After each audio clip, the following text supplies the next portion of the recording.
It was a full project time lapse that we had done, and I'd uploaded it within 2 days. It had over 1 million views. That was definitely like the biggest moment I remember as like, we've arrived.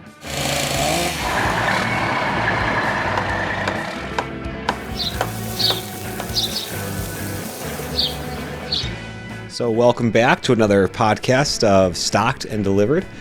Today we're going to talk to Sean Collinsgru, who is the owner of Premier Outdoor Living. And this is cool because Sean actually does something super unique. He is not only a contractor, but he's also developed a brand where he's an influencer for these manufacturing brands. So, and I'm pretty excited to talk to him today, learn a little bit about his journey. What do you think, Mikey? Yeah, I'm definitely excited. This is different. And not many people out there focus on social media as part of their business, build videos, partner with manufacturers. We're going to learn a lot.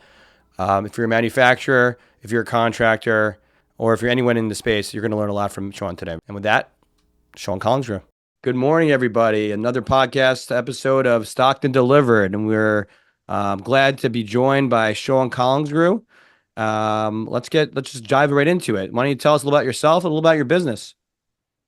Awesome. Well, thanks for having me. Appreciate it. And I'm Sean Collinsgru from Premier Outdoor Living, and own a little construction company here in South Jersey that does backyard remodels. And we've kind of transitioned that into not only building projects, but creating videos and media around what we're doing. And it's been a fun ride. I've been doing it about 10 years now in business, and just kind of evolving as we go. And Sean, just for the people listening, can you talk to us a little bit about the journey from kind of being mainly a contracting entity to kind of transitioning and being more of a brand influencing entity? Yeah, absolutely. So I always say most of the decisions that I've made in business are based around the things that I'm really bad at. So I'm very cognizant of the things that I'm not good at, which are plentiful. So avoiding those things and moving towards the things that I'm good at. So I started in 2015. Previous to that, I was doing just regular landscaping kind of stuff, mowing lawns, mulch, leaf cleanups, just the normal basic stuff, and was just doing that because it was an easy point of entry to get into business. I didn't need a whole lot of equipment, and I didn't have a whole lot of other options at the time. So I was doing that, and then got to the point where I had an opportunity to do a full backyard project that was alongside a designer, and we did that project together, and it was a lot of fun. I really enjoyed it. I felt really passionate about it, and it felt like it talked to that creative part of me, which I wasn't really exercising, just doing the lawn cutting and stuff. So immediately after that project, I decided this is something I think I could be good at. I wasn't very organized. I wasn't really honed in on my numbers as a landscape owner. So I knew that wasn't going to be a path to success for me anyway. So I realized this thing, designing backyards really talks to my creativity. I feel like I can go with this. So just jumped right into it at that point with no reputation, really didn't know what I was doing too much, and ran with it. And that was 2015. Did that for quite a few years. And the only advantage I felt like I really had over my competition at that point was that I was younger than a lot of my competition in the area. And I was just familiar with social media from a personal experience of using it. So I knew that was a great way I could leverage what I was doing and create a reputation. So the first 2 years, my plan was to just find the customers that would let me do kind of whatever I wanted, and I would use whatever budget they had, which usually wasn't a whole lot. So I was sacrificing profits immensely in the beginning, barely scraping by, but I knew the most valuable asset for me at that point in my business was that finished picture. So if I could get that finished picture, nobody else had to know that I made maybe $10 an hour over the course of that project. I just knew that I could build a reputation, and I could use social media and my website to make the business appear as if it was this real established thing. And then I could go to the next customer and say, this backyard right here, this is what $100,000 backyard looks like. Doesn't matter that I only charged that person 25,000. It was just all I had at the time, and I knew I didn't want to do the boring cookie cutter stuff. So that seemed like the fastest path into that. So that worked out pretty well, and I was using social media at that point just to leverage my local business and generate leads locally. And 2018 going into 2019, again, I got to a point in my business where I realized scaling it in the traditional sense wasn't necessarily going to be the easiest thing for me because it just didn't speak to my skill set. Being super organized, being driven by all of the numbers wasn't really in my wheelhouse. All my creative energy kind of drug along all those weaknesses up to that point, and I realized, we're at a really good point. We're doing these somewhat unique projects, and this is a really big industry we're in. Outdoor living was really exploding at that time. There's a lot of really big brands in the industry, huge manufacturers, and I kind of saw a void in the marketplace where there wasn't a lot of people building their business around the content. Everyone was just kind of making it as an afterthought while they were on the project. So I looked at it as if we could establish ourselves as that top builder when you search how to build a deck or backyard inspiration. If our videos popped up, that's got to be really valuable. So that was another thing that spoke to my creativity, and I really enjoyed the video making process, and I got to not only build a creative project but create this other creative piece with the video as we're doing that. So that was the idea, and in 2019 just jumped full into creating content alongside building projects. That's great. It's a great story, and congrats to where you are now. You're being noticed. I mean, hence one of the reasons Thank we're you. here today. So it's working, and Thank you. it doesn't only work with the two of us. I know it's working with many out there. You mentioned companies that do video and content as an afterthought versus doing it as part of their business. Can you just talk a little bit more what that means for your business?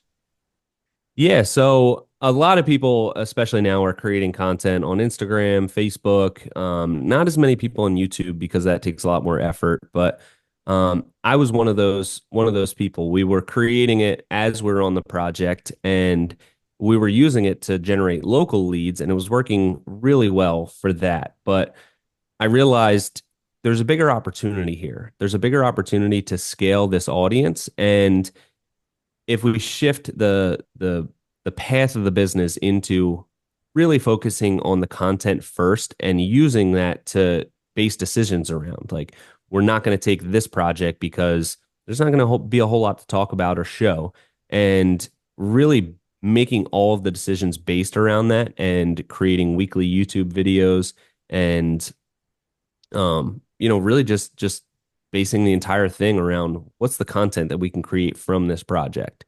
Uh, that was really the idea, and it might not seem like a huge shift in, creating the content as an afterthought, but especially with the YouTube content, it takes so much time, so much effort to create a weekly video about what you're doing. So there was this shift that needed to happen, and it was kind of not super noticeable initially, but as things kind of progressed, you see, we were putting content first over, just, oh, we kind of have a cool idea to shoot a little video today. Let's get this content and post it on Instagram. It was like, that's the first priority every day. We need a clip on all of our short format stuff every single day, and we need to make sure Monday morning we have a great plan in place to get everything we need for this video that's going to come out on Sunday.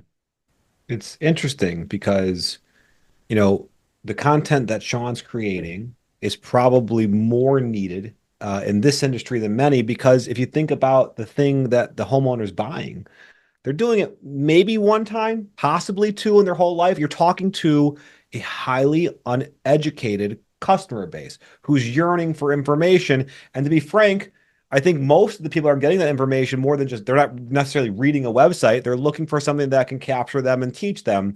And so Sean starts doing this. Sean, at what point did you realize that there's a huge value to the manufacturing brands to capture someone like you? And then can you talk to us a little bit about that journey?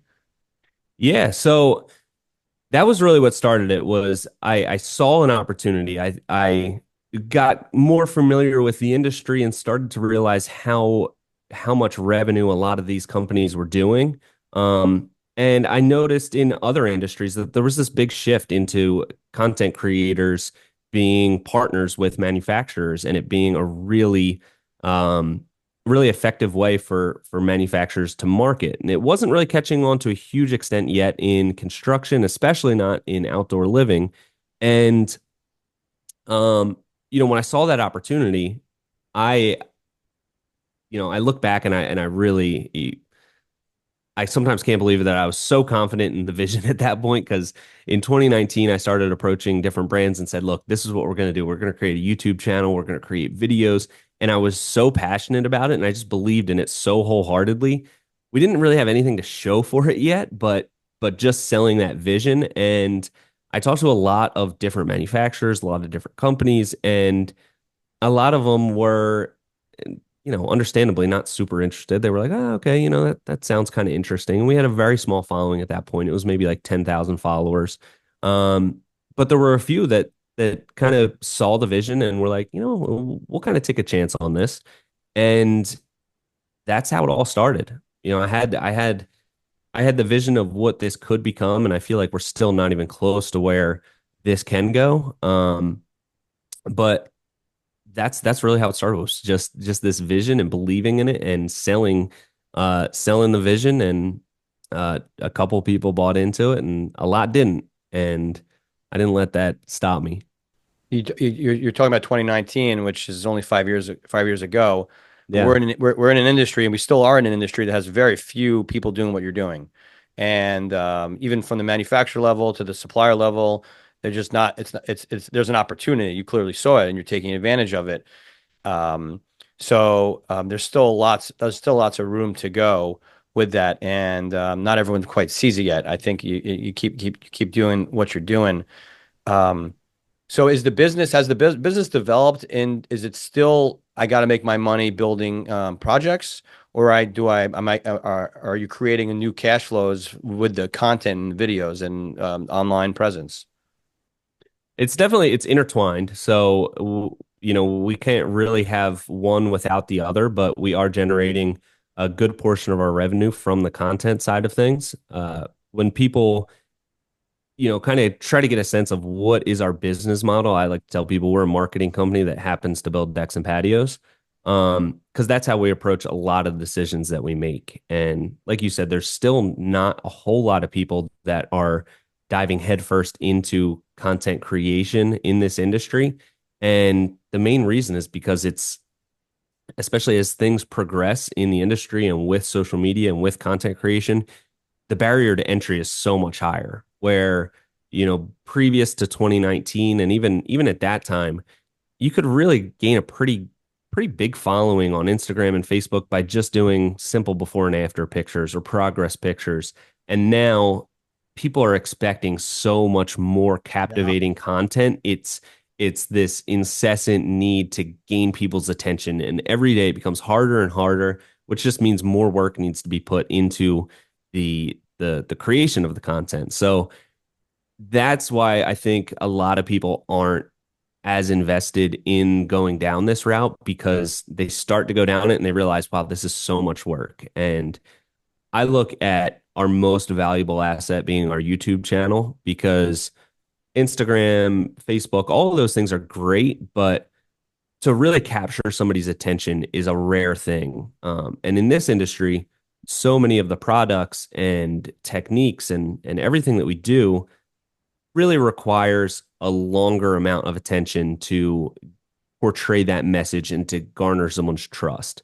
If you can get somebody on Instagram, it's great for a short impression. You might have their attention for 5 seconds, maybe 10 seconds, but uh, to have somebody on YouTube watch your video for an average of, say, 10 minutes, that's so much more valuable to us who are trying to gain the trust of our audience and to any manufacturer that we might partner with.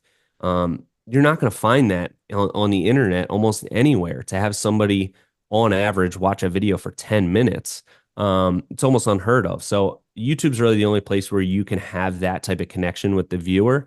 And, without much surprise, it's by far the most work. So we have a full-time videographer that focuses on that weekly YouTube video every single day. And that's a huge investment. And it's not possible for a lot of companies to do that initially when, initially you're not making any money off of off of this side of the business.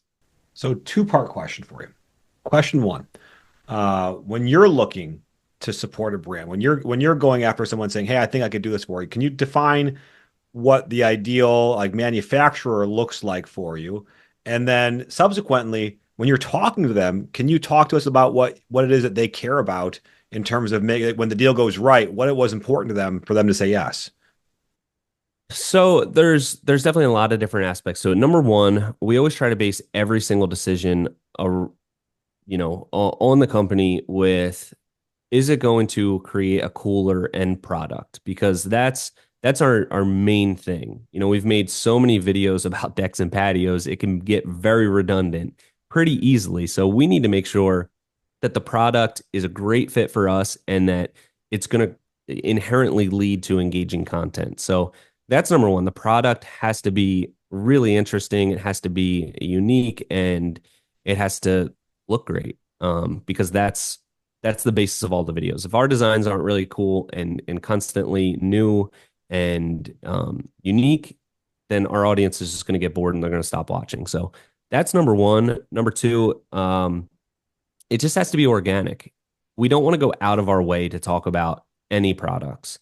You'll see a lot of content creators or influencers and they're kind of grabbing at whatever partnerships come their way. So they're talking about the tools they're using, they're talking about the boots they're wearing, they're talking about hit this link and use my code um and it's a little bit of a distraction from what the main idea of the content is, which for us is we design and build cool backyards. So it has to be an organic fit of something that we would use anyway. So we don't have to go out of our way to talk about it. Um, so that's kind of how we vet the product itself. And then when it comes to picking a manufacturer to work with, that really depends. This is a very relationship driven industry.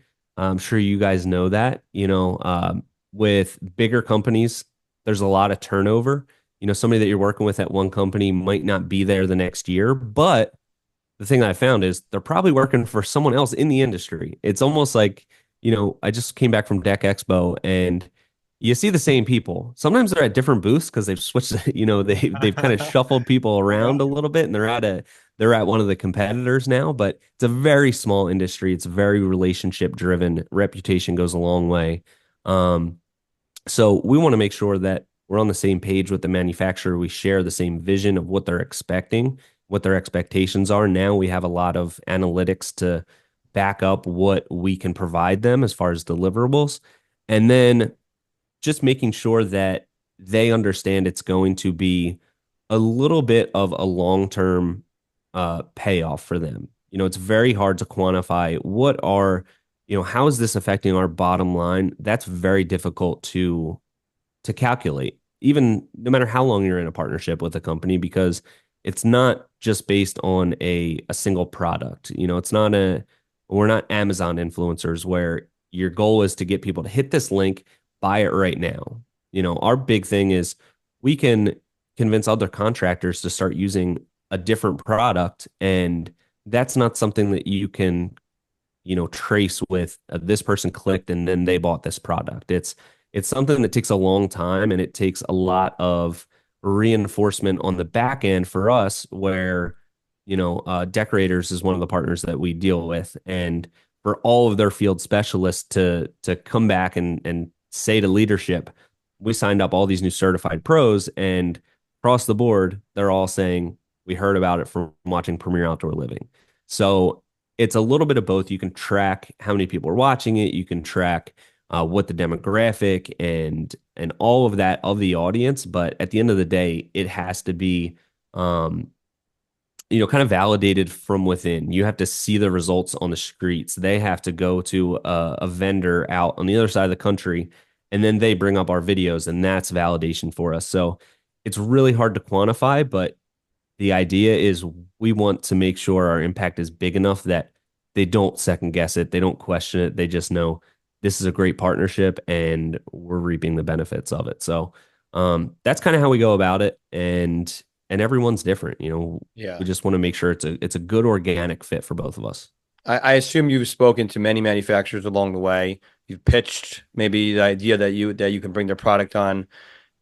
As a general matter, I mean, obviously you have a couple right now. Do they get it? Do they understand it? Are they all created equal? Do some just not understand? Do some understand more than others?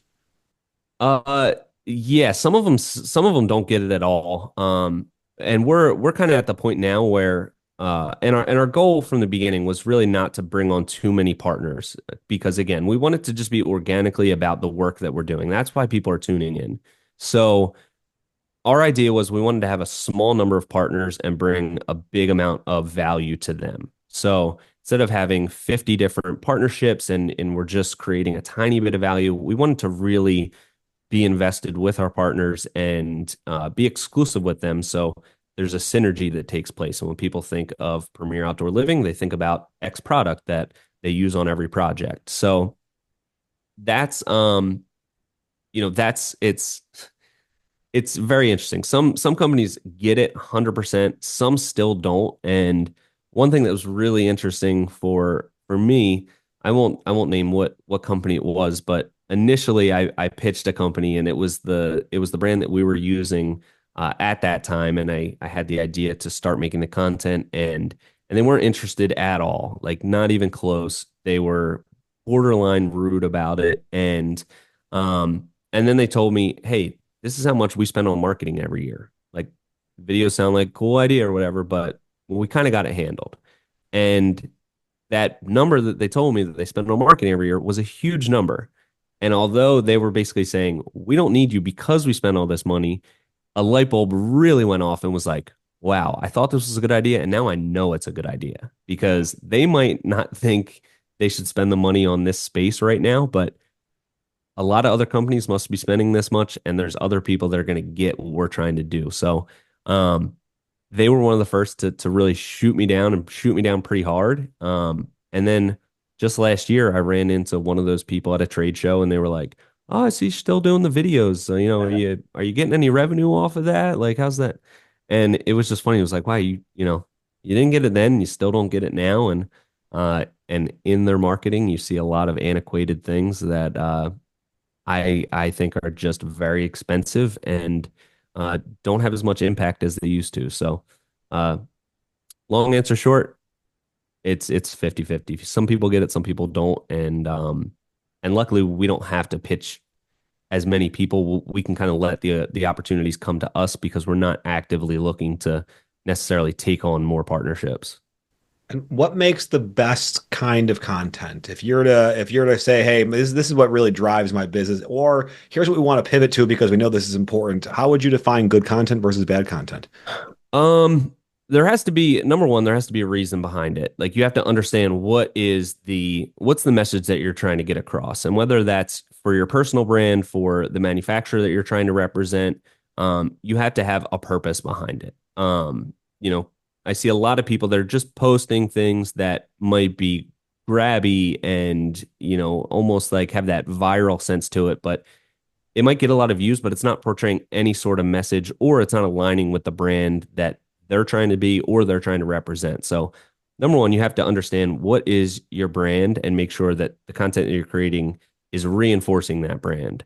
Number two, you want to have all the elements of a story within whatever piece of content you're creating, whether that's a 10-second Instagram clip or it's a 30-minute YouTube video. You want to have something that grabs their attention, kind of identifies or showcases a problem that somebody might have, and then you offer a solution. That's kind of the ideal recipe. Not every single piece of content is going to follow that, but you want to either entertain, inform, or um, really those are the two. Entertain or inform are our two big ones, and then make sure that whichever type you're doing, that it's still reinforcing that brand story that you've created for yourself. And would you delineate what kind of content is good for your manufacturer versus what kind of content is good for your brand, or is it all part and parcel? I think it should be the same. It should be the same. Like that's how you know you have an ideal relationship with a manufacturer and that you really have a synergy because what's organic for your brand, you want to make sense for the manufacturer that you're representing. And best case scenario, even like it should really represent your brand more than the manufacturer's brand. As long as it's not putting them in a bad light, obviously, you want it to feel like it's coming from your voice to your audience. Like that's what the manufacturer wants. That's the valuable part of this is access to your audience. So people are really, really receptive to what is true and what is not online. They can tell when it's something more manufactured. If it's not an organic extension of your voice, if our audience feels like we have to go out of our way to talk about something in a certain way and it's not our normal style, it's not going to be as effective, and it's not going to bring the results that the brand wants. So ideally, the brand looks at what we do and they say, you have this audience for a reason. They like the style of video that you make. Put this in it and just make it organic and do it however you want. So that's really the only way that we will do it. And in the end, it's the most effective for us and for them because our audience looks at it and says, this is consistent with everything else that I've seen. I can believe this. I can trust this. It's a good answer and interesting to hear that. I envision there's a big push and pull between wanting to create more content and then also at the same time needing or wanting more jobs to have the content for it, right? It's Yep. like how do you want more of more, and it's so how do you balance between the demands of both sides? It's tough. It's that's probably the hardest part. We want to create as much content as we possibly can. If we could create two really good short clips a day, that's great. We would do that. Sometimes that's not quite possible. Um, but no matter what, we still need to churn through jobs pretty quickly because we need the content from that job. Like that's almost our set is the job site. So we need to really have a balance of creating as much content we can on the project as it's going on and not moving through it too slowly where it just gets redundant and we're churning things out at such a slow pace that our audience gets bored. So that's probably the hardest part of this business model is keeping those two things in balance because you're also dealing with a client that's expecting a really high end Right. result at the end, and you can't say, well, hold on, I gotta make these videos. So they don't care about that. They like it when everything's going great and they love being able to watch it and share it with their friends, but you can't at any point use that as an excuse for why the job's taking forever or Right. you know anything like that because they're going to say, well, maybe if you weren't sitting around making videos all day this would be done. So we need to make sure we set the expectations, we deliver on them, and we keep the job moving at a good pace. Sorry, just No, please. follow up on that. Just what strategies do you implement? Like, what do you do to make those that what you just said happen that you kind of separate the two? Or do you do anything in particular? Yeah, so like everything in business or in life, it's all about setting the expectation. We want to give the client the expectation of what it's going to be like for us to work there. Number one, um, we only do one job at a time, so they know once we show up, we're going to be there every day until it's done. A lot of clients really love that because they've usually had an experience in their past to the contrary, where a contractor shows up, leaves, comes back, and the job drags on forever. So, number one, they love that. So, we set that expectation and then setting the expectation of how long it's going to take. So, we kind of calculate that by three people being in the field full time. There's six of us total within the business. Three are kind of on the tools all day, every day, just like normal, regular carpenters on any job site. There's the three other half of the business, which are still on site. We have a mobile office, which we park on the job site. It's a van that we've outfitted as a as a mobile office. So me, Catherine, and Steve's our full time videographer. all work out of the van. So we're all on site, but we're basing all of our production estimates on three people in the field. Me and Catherine will also jump in on the tools, especially when we're filming stuff. And we try not to calculate that into how we're going to determine the production on this job because if we jump in and help things really move along quicker, great, that's an added bonus. But sometimes when we're out there, we're really focused on getting this part of the video shot and in the right way. Sometimes that can actually subtract a little bit from efficiency. So Sure. we based it on those three people, just as a normal crew, and we set the expectation, hey, we're going to be here 6 weeks, and as long as we kind of move through the job at a reasonable clip, and it looks like we're going to be somewhere around that estimate, clients have no issue. And then all the content stuff is just a bonus for them because every week they get to see, the full video of what we did, and it's exciting for them. The manufacturers, when you're creating content, do they want you to make content to the homeowner or to other contractors? And if so, can you talk a little bit about how they think about that? Um, a lot of the ones that especially we have entered into, another thing that we've really like to prioritize with our partnerships is we want them to be long standing. We understand that the trust our audience has in us is our most valuable asset that we can provide. And if we represent company A for a year and then we jump to company B, which is a competitor next year, you can only do that once or twice, and then really your audience is like, what's going on here? You just said this was the best, and now you're saying this is the best. I don't believe you anymore. So, number one, we want to have a long-standing relationship with a company. That's how I think both sides get the most value. So, when we entered into a lot of these partnerships, it was the first time for us entering into a partnership like this, and a lot of times it was the first time for them entering into a partnership. So it's definitely a conversation that needs to be had on what's the vision and what's the strategy. I always like to kind of lead with the fact that previously, manufacturers uh, like to advertise to that end user. They like to advertise to the client, and that's really expensive to do.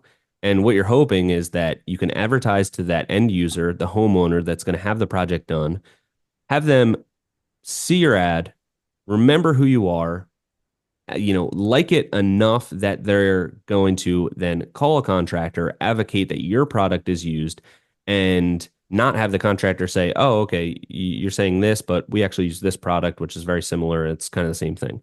So it's a really expensive proposition to advertise to that end user, have them follow through, and then even if they do, it's a usually once or twice in a lifetime project. So you're not going to have a lot of recurring revenue off of that one person that you converted. So I like to lead with the fact that we have a huge contractor base following us, and it's not just turning that one person for one project. It's getting another contractor to use this product, see how much they like it because we're only using it because we actually like it. So we think they're going to like it.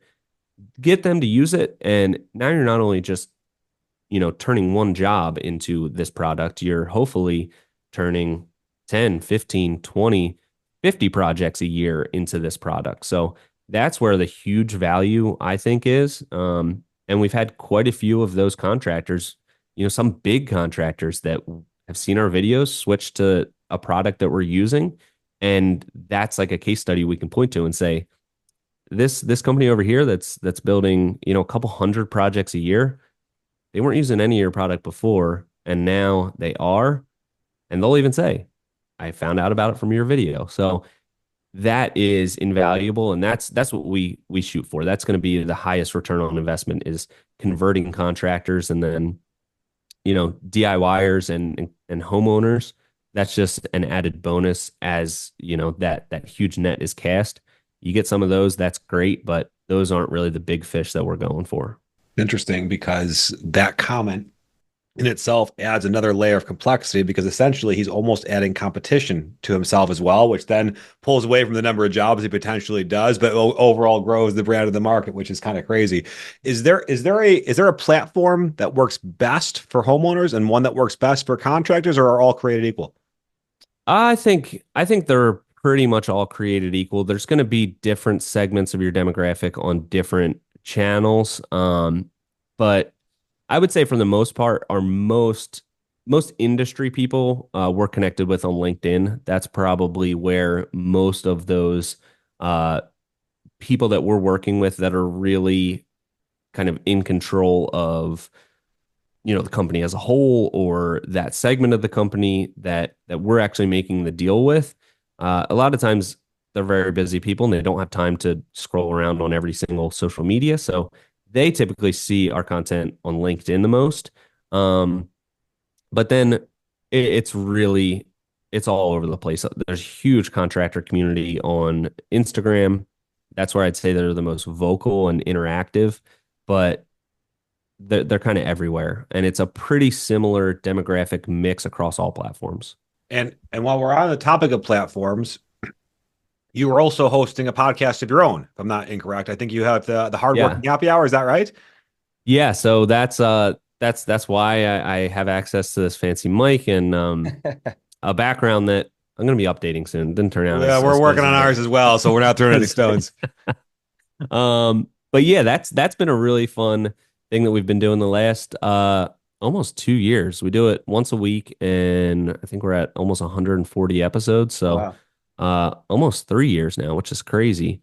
And that's been really cool because we get a lot of the same questions all the time. We do a thing on our Instagram page called Q&A Friday where people can just ask questions and then we'll answer them. And a lot of them, there's no like 60-second answer you can give somebody. It's usually a conversation that needs to be had to really hash out these longer form ideas that we drive the business with. So the podcast is number one, giving us a place to connect a lot deeper with our audience, which is awesome. I think that's the name of the game, especially today more than ever, because there's so much I'm looking for the right word. So much there's not a whole lot of like connection online. Everything is so surface level. So things like the YouTube videos where we can connect deeper, and then a podcast, somebody that's going to sit there and listen to audio only for an hour, like that's powerful connection. That is really rare. So we look at it as a way to deepen our connection, and then a side benefit that we hadn't really thought about was we have to think of something to talk about every week for an hour. So it's led us to get really into audiobooks and learning for ourselves and developing new habits that we can talk about and like just self-improvement because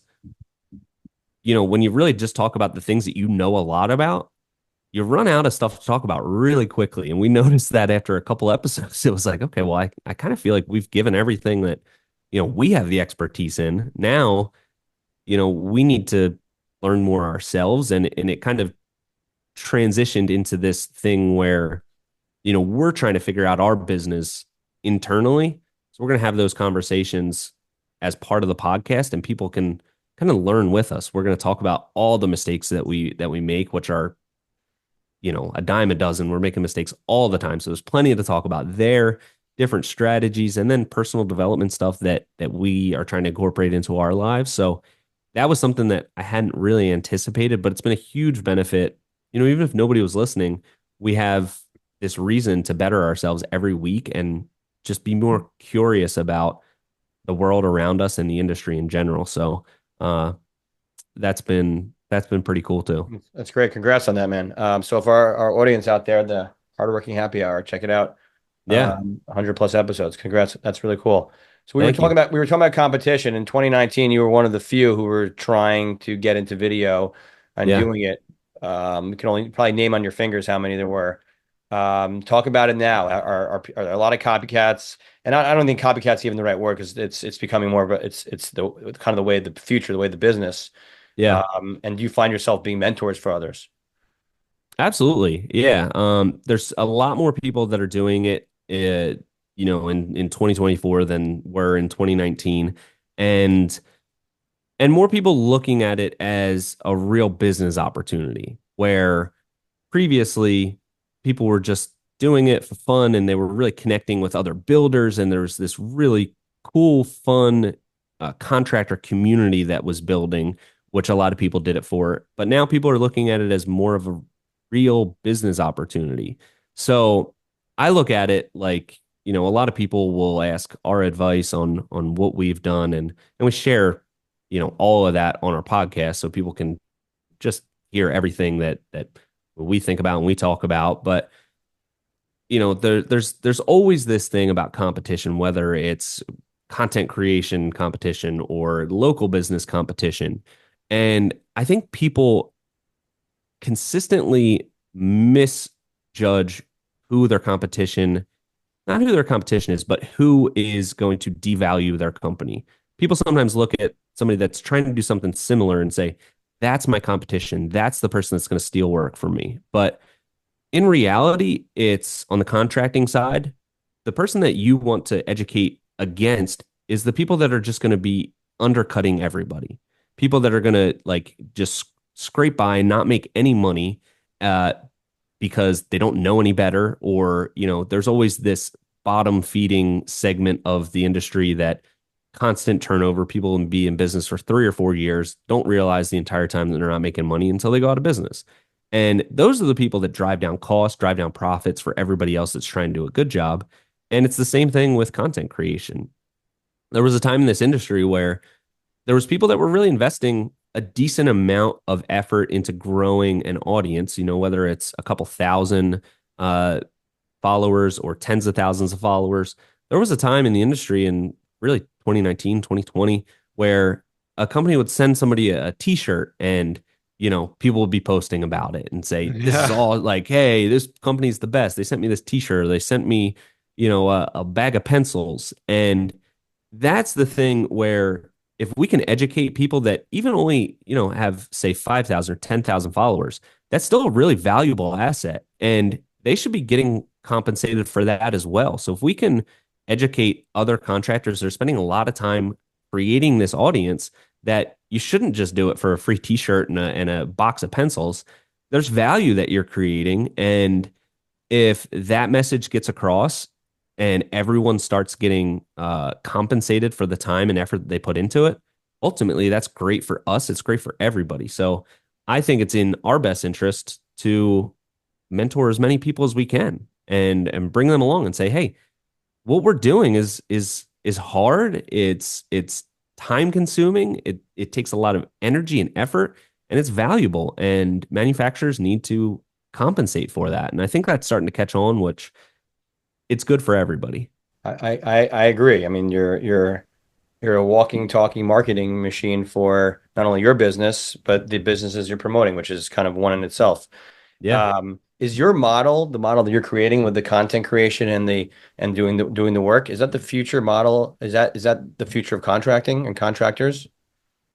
No, no, I don't think so. I've talked a lot about my strengths in this episode so far, but let me get back to what I started initially saying. A lot of these decisions on how I've built the business is based on the things that I am just not suited for, not capable of doing. There's still a huge market and opportunity to just build a traditional construction company where you scale and you have multiple crews and you do great work. And I don't have the skill set or the organization to do that. So that's what led me down another path where I can really lean on the thing that I think I am good at, which is creativity. So I don't think that this is necessarily the future of contracting. I think that for manufacturers, it's the future of marketing because more so in the construction industry than anything, all of the products are really the barrier to entry is always an educational one. It's how does this thing work? Especially the best products and the most novel products are not installed or applied like the traditional things in the past. So it really has this huge barrier to entry where you need to educate and show people because, you know, maybe it's just me, but as soon as I get a paper instruction sheet to anything, I might try to read it, but I'm not capable. I throw it out and I get distracted. People need video more than ever to educate people on their products. So I think more so on the manufacturer side, it's the future of marketing, at least a huge part of it. But I think on the contracting side, I think it's just an opportunity that's there for some if they gravitate towards it. But um, I don't think that it'll be the majority of contractors because it's a different skill set and it's not for everybody. And a lot of people just aren't interested in it. It's not just you, but the paper. I'm fully supportive of not looking at paper, Yeah. not reading Yep. instructions. So I'm with you on Yeah. that one. It's weird. We say here, in order to be new in building products, you need to be like 15 years old, right? And if you think about the contracting side of Sean's business, not necessarily Sean, but the general contractor, that lead source to the tune of over 50% is going to be word of mouth referral, which by its own merit lends itself to whatever you have done, you'll continue to do, right? And so to find something new and to bring it to market, even if it's the better product, it's vastly underspoken about to a vastly uneducated marketplace. And so I agree. I think the manufacturer finds maximum value out of someone that can really help the homeowner understand here is why I shouldn't keep up with the Joneses. Here's why I should be the insert your last name here, right? But Yeah. it's certainly really cool on the construction side of the business. Just because your business really, I mean, part of your business should be bringing new trends to market. I would assume that that's super great content for for people that are looking. Can you talk to us a little bit about what the emerging trends look like in the backyard space? Yeah. So, I totally agree with everything that you just kind of laid out there, and it's so true. And you know, the trends in outdoor living, I think in general, it's such a huge segment of the market that's just going to continue to grow. Everybody right now is in this kind of rebound year after like a post-COVID rebound where things reset a little bit, which I think everybody, kind of saw coming. We knew that it couldn't progress at that kind of pace forever. So, you're seeing like a little bit of a correction happening in the industry. But what we're seeing is that the backyard is what the kitchen was 15, 20, 25 years ago, where that was like you buy a new house and that's the thing that you want to invest in. You want the dream kitchen. Now our client base is typically younger homeowners. They've just bought their dream house. They think they're going to live there forever. And the first thing that they want to do is they want a awesome outdoor living space. And I think that we're really just in the beginning of that market shift happening with clients. And with that, we're seeing it not just be a deck anymore, just a patio. They really want outdoor rooms. So, Yep. you're seeing this kind of interesting transformation with contractors. Previously it was a lot of times you have like your more carpenter style companies that are the deck builders, and then you have the landscapers that'll do the patio. But now more than ever, people want all of that and they want it to be cohesive and feel like an extension of their living space. So you're seeing this huge explosion of companies that will specialize in all of it. They'll specialize in the entire backyard, and they really have a huge leg up on the competition because the big, expensive projects are the ones where people want that whole experience. They want a deck that has a roof on it. They want to feel like, they have a living space outside. Nobody really wants just this massive deck that is just okay. Here it is. There's a bunch of square footage now. We're done. I don't know. Figure out what furniture is going to fit there. It's not really. We didn't think about that in the design phase. Now it's people are thinking about all these features, and you're designing around the end use rather than here's the deck. Let's now reverse engineer it and Yeah. figure out what we can actually put out there. So I think we're just at the beginning of that shift, but it really brings so many different industries and skills and trades together into the backyard, which is great for us. That's a big trend. And we see that as well. We're hearing that everywhere. It's Absolutely. things, Absolutely. yeah, Yeah. things are definitely changing. The Yeah. We're gonna move over to our segment piece of the show. So the first segment is called "Saw It Coming." We were just talking about Mhm. trends. Saw it coming. So do you see any upcoming materials or technologies that would revolutionize the outdoor living space? That's a great question. Couple of, well, I mean, outdoor living by far and away the biggest demand is for low maintenance. So everything composite is definitely going to just continue to take over more market share for sure. Uh, another interesting thing is the which you guys distribute is the Ecolux Adorn Stone with the carbon capture technology. I think in commercial and government projects, there's well, we'll see with the new administration if that if that is still Yes. pushed as much, but there's still going to be certain states and municipalities that are really going to push that eco-friendly carbon footprint messaging. So I think green products are going to continue to have a huge demand, especially in outdoor living spaces. And I would say I would say the third one would be a continuation of expanded lighting outside. Oh, It's cool. something that continues to grow, and um, I was seeing it across the industry just a couple years ago, and still to an extent today, where lighting's an afterthought, where it's oh maybe if we have it in the budget we'll throw it in, but now it's people are, being inspired by things they see online. They're, more than ever, there's outdoor dining at every single bar and restaurant, and that's such like a cool vibe at the place that you're going. And lighting is such a huge part of that. And people realize we're gonna be spending most of our time out here at night or in the evening. Um, I think there's going to continue to be a huge expansion of outdoor lighting. And that all goes back to what you said before. People want the outdoor space, and you got to have light for the outdoor space, right? So Yeah. lighting's definitely Yep. key for that. So that's a good point there. I agree with him. Even like as you go through this progression, at first it was the outdoor kitchen, and I think people thought about it as a place to hang out during the day. And Yeah. the fact that it is a vibe, right? When you have all the railing lights and you have the uplighting on the specific trees and for your landscaping, and you have it going down the stair step, it's just a really cool look. Yeah, for sure. Yeah. Yeah.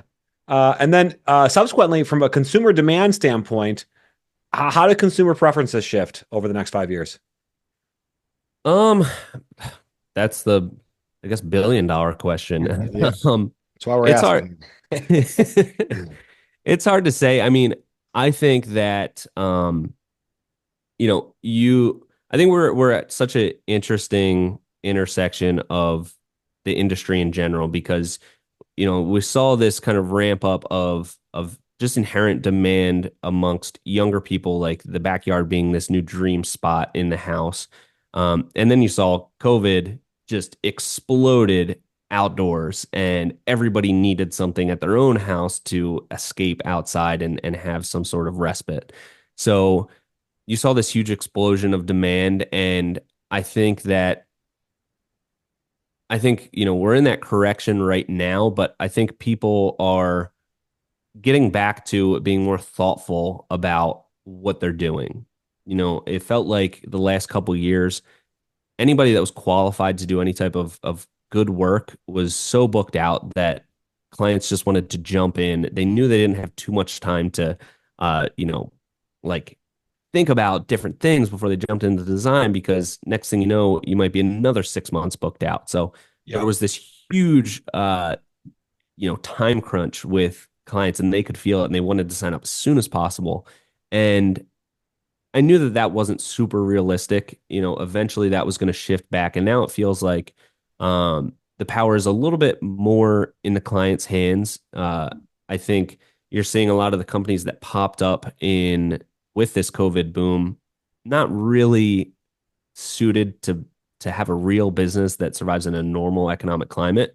So a lot of those people are going by the wayside, and you're seeing the client have a little bit more power now. And with that, I think they're taking that power and that time to just make better, more informed decisions about what they want and how they want it to come together. So I don't know if I really answered the question fully there, but I would say it's on clients want more than ever information. so they can educate themselves. And you're a part of that. I mean, social media is helping clients get more information. If you think about 25 years ago, even less than that, how did they get their information on how to build a backyard? In magazines Yeah.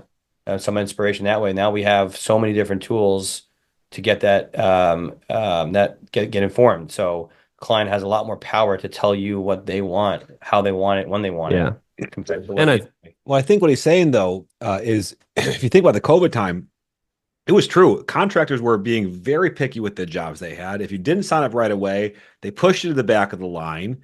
Right. This goes on, and this went on for 2 years, Even three. Yeah. maybe yeah, three. And I think those days are Yeah. definitely gone. And when you talk about the power shift of like, you know, getting the job is more important than doing the work, whereas before doing the work was more, like I'm sorry, doing the work is yeah, more important than getting the job. That's kind of role reversed over the last 3 years. But by the way, I think that was a black swan event. I think if you were a contractor that had been in business 3 years prior to that, you probably shifted back relatively normally. And if you yeah, were someone that got involved in that time period, your sense of reality is yeah. probably a little warped. Yeah, for sure. Yeah, definitely. And I would always tell people like, whenever I would talk to people, I'd say, our big thing is social media and it should be at least a part of everybody's business. It doesn't have to be the forefront of it, but it's a way that people validate that you're legitimate. They want to Yeah. hear about you, go to your website, go to your socials and just see that you're real and that you're a reliable company. And I would get so many responses that I just don't have the time for it right now. We're too busy. And it's like, well, that's the whole point. Now is the time when you are so busy, you're making so much money to make that investment into your website, your social presence, because it's not going to be like this forever. And then when it's not, now the client has, all this time. They can pick what company and do I want both companies got great reviews from a friend, personal reference, but company A is all over the internet and I know that they're not going to go anywhere and company B, I can't find anything. So there was smart people invested, took that huge surge and invested in the future because they saw that it wasn't going to be like this forever. But a lot of companies just, especially the ones that started, they, Yep. they're going by the wayside now. Your social media platform is a cheaper, more efficient version of what was the traditional showroom, right? I mean, Yeah, legitimately, that was how you validated. You just have a much better mousetrap for that. So absolutely. And the sales cycle is so much longer. And one more point on how sure. the client you know environment is going to shift. There's only a few industries now that will still do high pressure sales. You have like roofing and siding, where people are going to come out to your house. Like I think we have to be towards the end of like the solar Yeah. high pressure sales. As soon as somebody sees them coming up to their door, it's like I'm not answering because I know what I'm walking into. So like a client now doesn't want to talk on the phone with somebody. They definitely don't want someone coming out to their house without them being armed with a lot of knowledge first. Like people don't want to be sold anymore. They want to feel like they're buying instead of being sold. So I think that you're going to see a huge decrease in the effectiveness and therefore the prevalence of these high pressure in-home salespeople that just want to come in, give you all the information, and get you to sign right then and there. I think that's going to be a huge shift that we'll see in the next 5 to 10 years. Yeah, I think you're onto something. It's not just it's for any sort of high pressure sales, right? But people want Yeah. to be more informed, and we're getting more informed. Yeah. So it's our second segment, material moments. Proudest moment. What's been your proudest moment as a business owner or influencer? I would say probably looking back at the beginning and it felt so it felt like such a sure thing in the beginning when it was just a dream and a vision. But looking back, I don't know how I dealt with the rejection and people saying no and people and just sticking with it and knowing that it was going to take a while. First year that we started YouTube, I made over 100 videos and I was editing them all myself, spending 3 4 hours a day editing at night, and after an entire year, made about $600 off of it. So it was a huge investment, and I knew it was going to be a long game. But looking back, I'm really just proud that I stuck with it, stuck with the vision, and didn't get distracted or discouraged along the way. Does one moment jump out to you as like that was the moment, or that was a proud moment of what I saw happen? Um, I mean, there were so many small moments. I would say the biggest moment where it felt like it was starting to take off was the first YouTube video that started to go viral. And that was like very early 2020. It was a full project time lapse that we had done, and I'd uploaded it, and we were used to getting, maybe a couple thousand views on each video. And I uploaded it, and then within 2 days, it had over 1 million views. Wow. And it was, that's like, that was like the first, I needed that first like domino to fall because I don't know how much longer I could have went without like a big sign of reassurance. And that was like well over a year into doing the YouTube videos. And um that was definitely like the biggest moment I remember as like we've arrived. That's That's really cool. yeah, it's really cool. Look, I'll tell you, I'm sure it's going to resonate with a ton of listeners, but the idea of I know it's going to work, I'm just not sure when. I think it's something that we all like, but you stuck with it, right? I think that's really cool. Yep. Um, in terms of personal stories, best podcast you've had so far on the Hardworking Happy Hour. Tell us a little bit about it. Um,